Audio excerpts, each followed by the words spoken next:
भिवंडी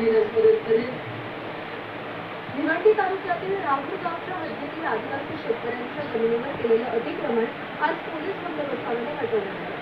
तालुक्यातील राहुल या गावामध्ये 23 भूमिहीन आदिवासी शेतकऱ्यांना 1978 मध्ये तब्बल 80 एकर जमीन दिली होती. कालांतराने जमीन स्थानिक गुन्हेगारांनी बळकावून बंगले आणि फार्म हाऊस बांधले. यावर कारवाई करण्यासाठी संबंधित संघटनांनी संस्थापक म्हणून त्यांनी त्याचा पाठपुरावा केला होता. त्यानंतर आज मोठा पोलीस बंदोबस्तात तोडक कारवाई केली. 1978 साली भिवंडी तालुक्यातील राहुल या गावामध्ये काही आदिवासी शेतमजुरांना शासनाच्या वतीने जागा देण्यात आली होती आणि त्या जागेवरती काही जी धनबांधवी असतील त्यांनी आपला कब्जा केलेला होता आणि त्या ठिकाणी फार्महाऊस असेल, प्लॉट असतील किंवा अनेक प्रकारचे या ठिकाणी जे प्लॉटफॉर्म असतील ते या ठिकाणी बांधण्यात आल्या होत्या आणि विशेषतः संपूर्ण जागा जी आहे ती त्यांनी कब्जा केलेली होती. आणि आपण जर या ठिकाणी पाहिलं तर आता त्या ठिकाणी तोडक कारवाई सुरुवात झालेली आहे. प्रशासनाने आता या जागेवरती कारवाई करण्यास सुरुवात केलेली आहे. आपण पाहू शकतो एक बंगला या ठिकाणी आहे आणि हा संपूर्ण बंगल्यावरती कारवाई करण्याकरता प्रशासनाने सुरुवात केलेली आहे. तहसीलदार यांच्या नियंत्रणाखाली ही पूर्ण कारवाई केली जाते. विशेषतः आपण या ठिकाणी तहसीलदार साहेब काय सांगाल नक्की या ठिकाणी कशा पद्धतीने कारवाई करण्यात येत आहे त्याच्यामध्ये 1978 साली मूळी शेतमजूर आदिवासींना शासनाने काही जमिनी वाटप केलेलं होतं पण त्याच्यावर अवैधरित्या कब्जा असल्याचं निष्पन्नास आलं होतं.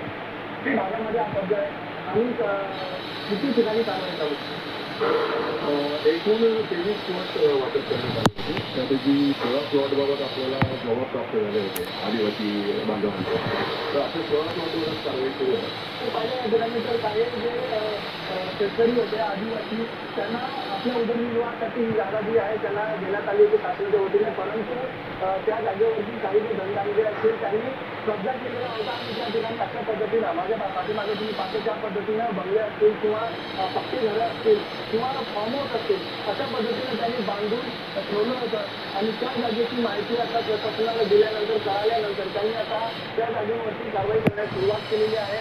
विशेषतः माझ्या पाठीमागे जे फार्म होते त्या फार्म हाऊसवरती देखील या ठिकाणी कारवाई चालू आहे.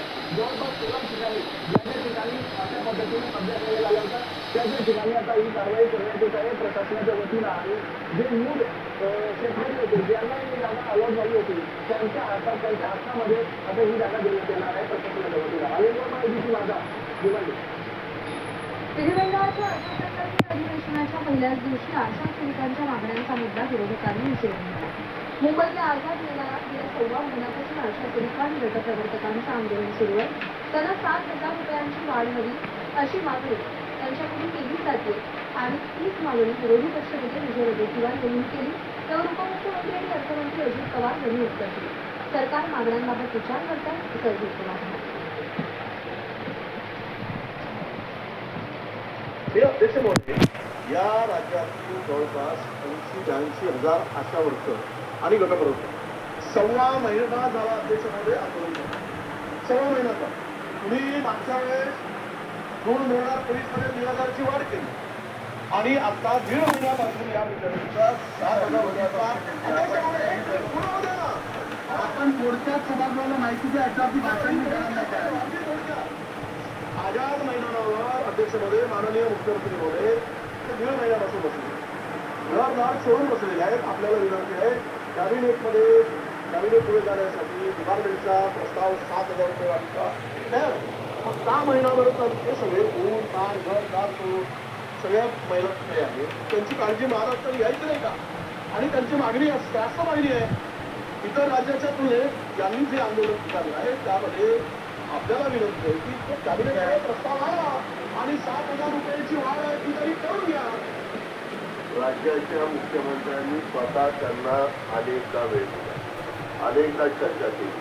अध्यक्ष महोदय, एखादी मागणी एखाद्याची असल्यानंतर दुसरं सरकारबरोबर चर्चा करताना 2 पावलं सरकारने पुढे मागे सरकलं पाहिजे, त्यांनी 2 पावलं पुढे मागे सरकलं पाहिजे.